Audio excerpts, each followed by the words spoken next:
64%. That's the share of top-selling collagen supplements that came back positive for detectable arsenic when an independent lab actually tested them, according to a widely cited 2020 analysis of 28 leading brands.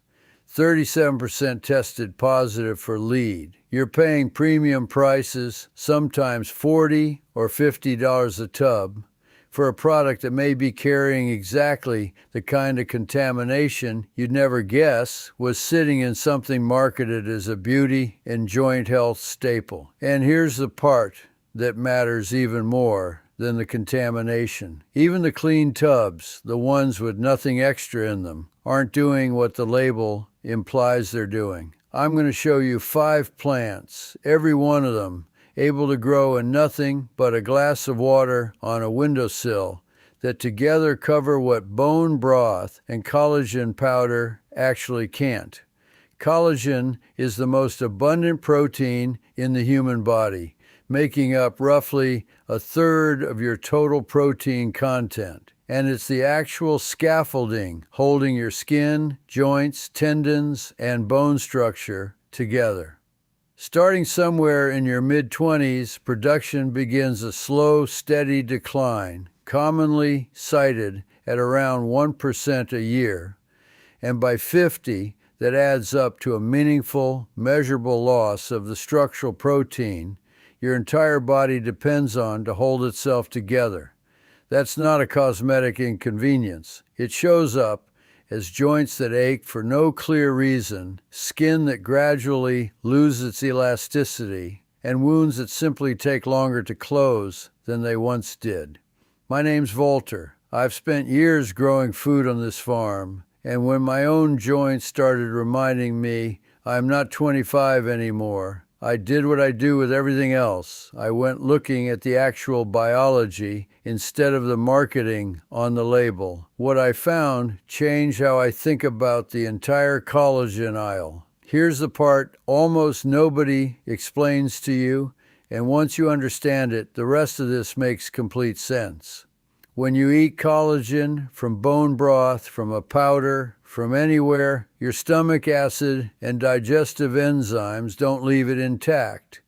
They break it apart into individual amino acids and small peptide fragments before very much of any of it ever reaches your bloodstream intact.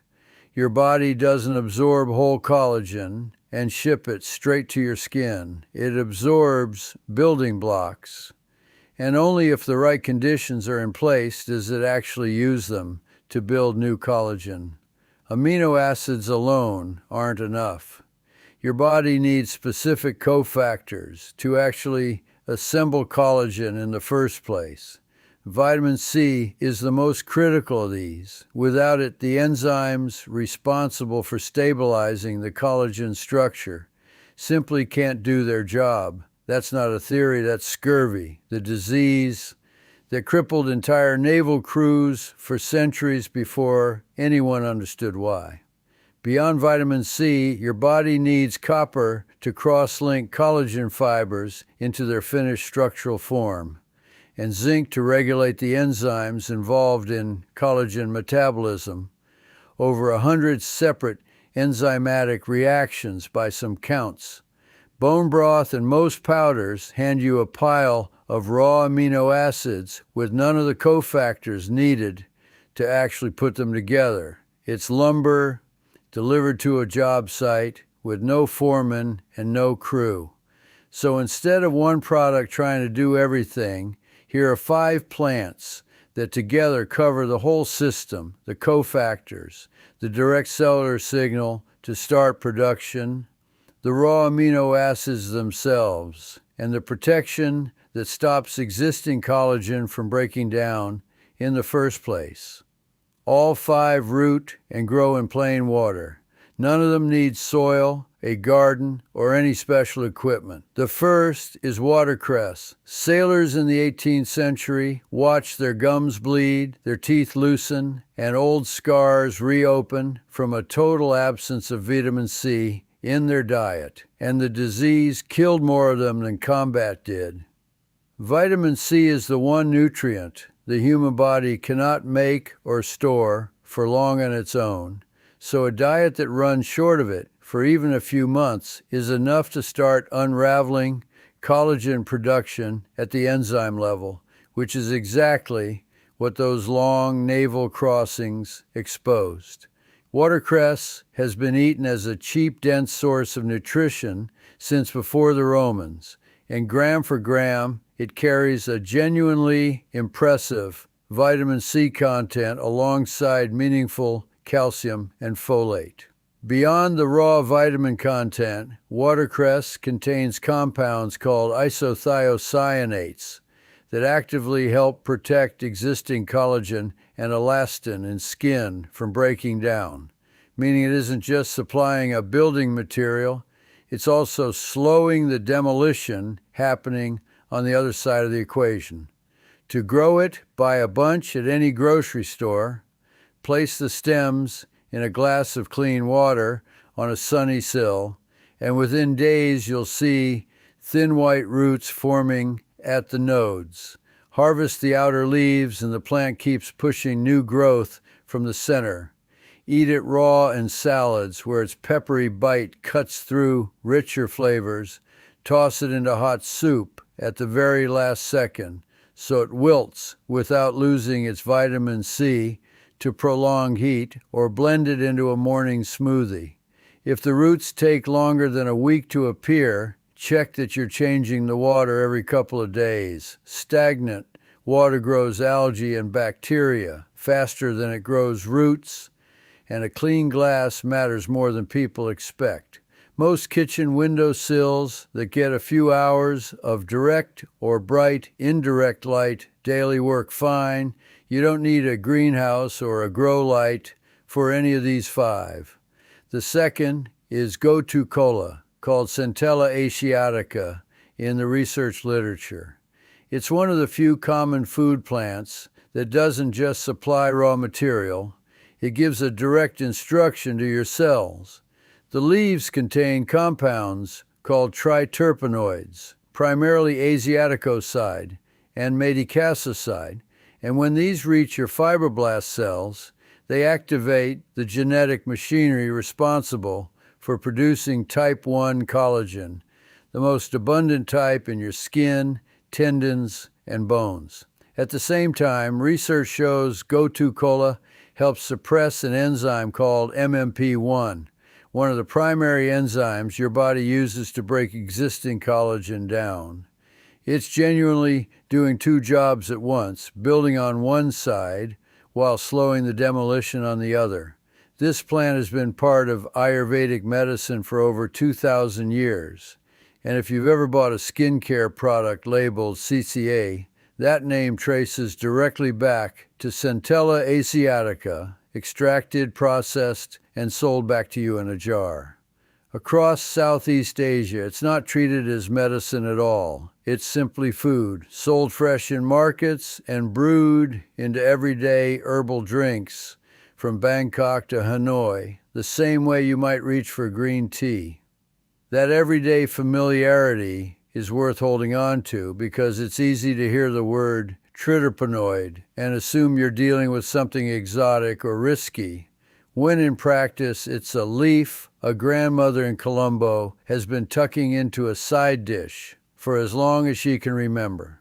Gotu Kola roots easily from a cutting kept in a shallow dish of water near a window with a few hours of light daily, and it spreads by sending out runners that root at every node, turning one cutting into a dense mat within weeks. Pinch leaves as needed and eat them fresh, mild, slightly bitter, gently herbaceous. One real caution here, and I want to be straight with you about it rather than just sell you on the benefits. Gotu Kola is not recommended during pregnancy or breastfeeding, and it can interact with medications that affect the liver or with sedatives. So if any of that applies to you, talk to a doctor before making it a daily habit, rather than treating this as a blanket recommendation for everyone. Everyone's situation is different, and a plant being traditional and widely eaten doesn't automatically make it right for every body or every medication list. The third is water spinach, eaten by hundreds of millions of people across Southeast Asia every week and known by a different name in nearly every country it's grown in. 100 grams of the fresh leaves delivers a striking share of your daily vitamin C and vitamin A for almost no calories at all. Vitamin C enables the enzymatic assembly of collagen fibers, while vitamin A drives the turnover of fibroblast cells, replacing exhausted ones with fresh, active producers. Together, they create a kind of amplification loop, more active cells building more collagen at a faster clip. It also carries meaningful iron, calcium, magnesium, and potassium.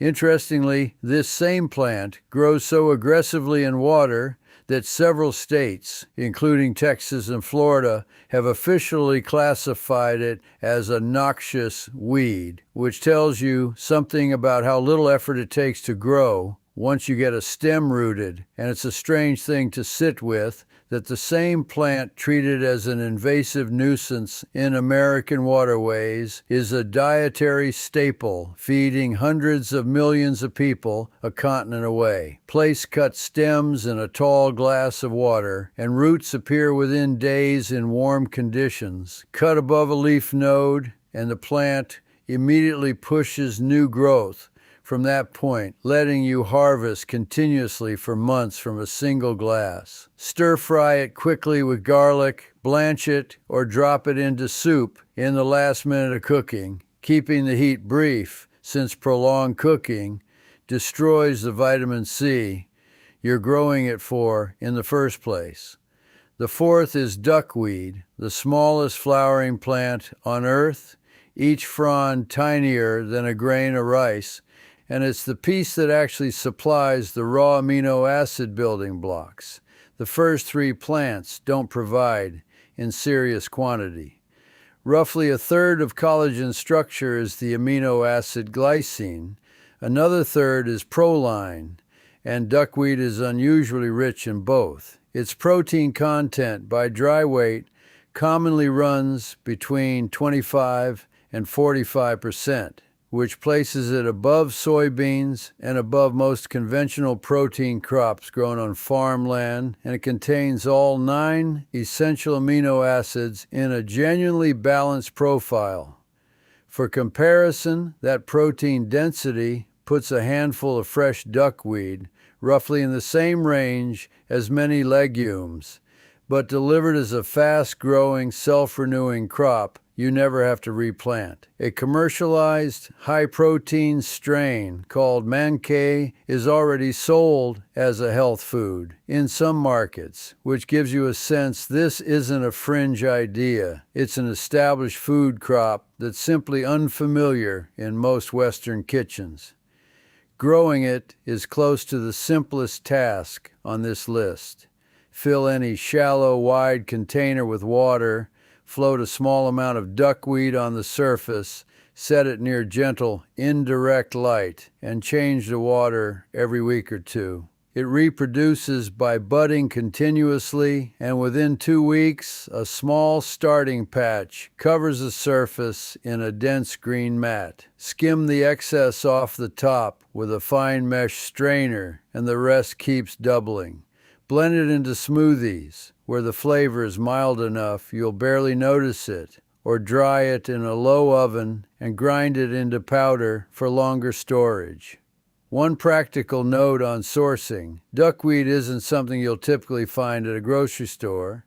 Look for it through an aquarium supplier, a pond plant nursery, or a fellow grower willing to share a starter handful, since a small amount multiplies fast enough that you'll only ever need to source it once.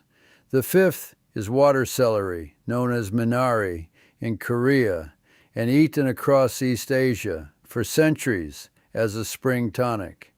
This is the plant that handles the piece the other 4 don't touch directly, protecting the collagen you already have from ongoing breakdown. Its leaves and stems are rich in chlorogenic acid, one of the more potent plant-based antioxidants measured in any edible herb, along with protective flavonoids that help suppress the same MMP enzymes responsible for breaking down collagen, particularly the surge in those enzymes triggered by ultraviolet exposure from the sun, which is a major driver of visible skin aging. It also delivers copper, the specific mineral needed by the enzyme that cross-links individual collagen fibers into their finished woven structural form, without which newly built collagen stays loose and disorganized instead of properly bound together. Water celery roots easily from cuttings placed in a jar of clean water on a sunlit sill, usually within a week, and it responds to regular harvesting by producing bushier, denser growth. Leaves, stems, and even young roots are all edible. Serve raw in salads, blanched alongside grilled meat, or added to soup. In Korean households, it's treated as more than a garnish. It's served at the table as a genuine part of the meal's balance, often wrapped around a piece of meat with a dab of paste, the sharp celery-like bite cutting through richer flavors the same way watercress does. Step back and look at what these five actually cover together. Watercress supplies the vitamin C cofactor. Collagen assembly cannot happen without. Gotu Kola sends a direct cellular signal telling fibroblasts to start producing collagen while slowing its breakdown at the same time. Water spinach amplifies cellular turnover with concentrated vitamin A and C. Duckweed supplies the actual amino acid building blocks, glycine and proline, in a complete, balanced protein. Water celery protects what you've already built and supplies the copper needed to finish binding new collagen into place. That's the raw materials, the assembly signal, the cofactors, and the protective piece, all covered together by 5 separate plants that between them cost the price of a few grocery bunches and a cutting or two, and none of them need repurchasing once they're rooted and growing. It's worth asking why this isn't the first thing anyone tells you when you walk into a pharmacy looking for something to help your skin or your joints. I don't think there's a secret meeting happening anywhere deciding to keep this quiet. That's not how this works. It's simpler and a little more mundane than that.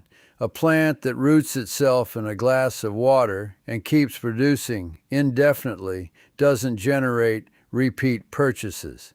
A tub that empties out in 30 days does. Nobody needs to suppress the information. It just doesn't have a marketing budget behind it, so it quietly stays inside the communities and cuisines where it's always been eaten and never makes it onto the shelf at the front of the store, which is a far less dramatic explanation than a conspiracy, but it happens to be the one that actually holds up under scrutiny. None of this makes bone broth or a collagen supplement useless, and I don't want to overstate this past what it actually is. If you enjoy bone broth or a quality, third-party tested collagen powder, there's nothing wrong with keeping it in the rotation. It can still contribute amino acids to the pool your body draws from. What I'd push back on is the assumption that swallowing collagen alone, without the cofactors and signals your body actually needs to use it, is doing the job the marketing implies it's doing. A jar of amino acids with no vitamin C, no copper, and no cellular signal telling your fibroblasts to get to work is only half a system at best. Think of a good collagen powder as one ingredient in a recipe rather than the finished dish. Useful, but incomplete without the rest of what these 5 plants are supplying. If you've only got room or time for 1 or 2 of these to start, prioritize watercress and water spinach. They're the easiest to find, the fastest to root, and between the two of them, you're covering the vitamin C foundation the entire system depends on, plus the vitamin A that keeps fibroblast turnover running. Gotu, Kola, and water celery take a little more hunting to source and a little more care in how you use them, so they're worth adding once the first two are established, and you've got a feel for how this all works in practice. Duckweed is the easiest to maintain of all 5 once you've got a starter patch established, but it's also the hardest of the 5 to track down initially, so don't let the search for it hold up, actually starting with what's already sitting in your grocery store's produce section this week. Here's what I'd actually suggest if you want to try this. Start with watercress. It's the easiest to find at any grocery store and roots the fastest. Add water spinach from an Asian market next. It's nearly as forgiving, and the growth rate alone is worth seeing. Track down a Gotu Kola, cutting from a nursery or an online grower when you can, keeping the pregnancy and medication caution in mind if it applies to you. Float a small patch of duckweed in a shallow dish once you've got the others going, and root a stem of water celery in its own jar. Within a month, you can have 5 glasses lined up on a windowsill, each one doing a different job in the same system, for less than the cost of a single tub of the powder currently sitting in your bathroom cabinet right now. None of what I've laid out here requires you to throw anything else out of your routine. If you've already got a tub of collagen powder or a habit of simmering bone broth on the weekend, keep doing it if it's working for you. Just understand what it's actually contributing to the process and what it's leaving out. What sits on a windowsill in 5 ordinary glasses of water is the part the label was never going to tell you about, simply because there was never a recurring subscription to sell attached to any of it.